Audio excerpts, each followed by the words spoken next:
جلد سے متعلق ایک کنڈیشن ہوتی ہے جس کو ایکنتھوسس نائگریکنس کہتے ہیں. اس کے اندر ڈارک پیچی لائنز بن جاتی ہیں یا ویلویٹی لائنز جس میں کریزز بن جاتی ہیں، اور یہ لائنز گردن پہ ہو سکتی ہیں، بغل میں ہو سکتی ہیں، یا نیچے گروئن ایریا کے اندر ہو سکتی ہیں.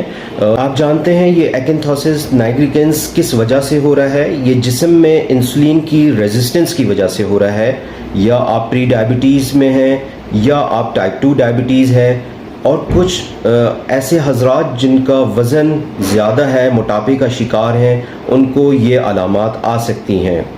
تو یہ جاننا ضروری ہے کہ آپ کو کیا کرنا ہے. اگر آپ کو اس طرح کے ڈارک پیچز ہیں، ویلویٹی کریزی پیچز ہیں، تو آپ کا وزن آپ کی ہائٹ کے مطابق ہونا چاہیے. آپ کو اپنے لائف اسٹائل کے اندر تبدیلیاں کرنے کی ضرورت ہوگی اور موٹاپے کو کم کرنے کی ضرورت ہوگی، اور کوشش کر کے اپنے معالج سے اس بارے میں